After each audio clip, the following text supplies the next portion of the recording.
সকাল থেকে ওয়েদারটা বেশ সুন্দর ছিল। ভিডিওটা ছিল বেশ কিছুদিন আগের। মা এদিকে হাঁকাহাঁকি শুরু করে দেয়।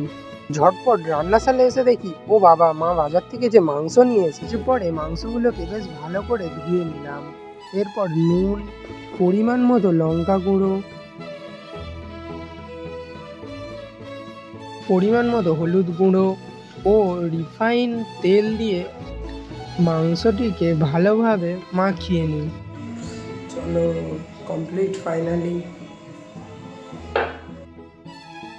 এরপর রান্নাবান্না সেরে যখনই আমি আমার লাখ টাকার পিসিটা অন করি, মন মেজাজ খারাপ হয়ে যায়।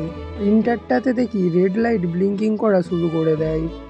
অনেকক্ষণ ধরে চেষ্টা করার পরেও ঠিক হয় না। তোমরা কেউ যদি এই সমস্যার সমাধান জেনে থাকো তাহলে কমেন্টে জানাও। খাওয়া দাওয়া বন্ধ করে এইসব নিয়েই বসে থাকি, হলো আর না। এরপর ঘুমিয়ে পড়েছিলাম, আর ঘুম থেকে উঠে দেখি সন্ধে হয়ে গিয়েছে। তাই সন্ধ্যাবেলা উঠেই দাদাদের বাড়ি চলে যাই তারকেশ্বরের বাঁক প্রস্তুতি করার জন্য। দাদা বাঁক প্রস্তুত করে টেস্ট করে দেখছিল। আজ বৃহস্পতিবার, নিরামিষ, তাহলে এই ভিডিওটা থাকছে বলে কেউ কিছু মাইন্ড করো না যেন। আচ্ছা, দেখা হচ্ছে পরের ভিডিওতে। ভিডিওটা ভালো লাগলে লাইক করে দাও আর চ্যানেলটিকে সাবস্ক্রাইব করে দাও।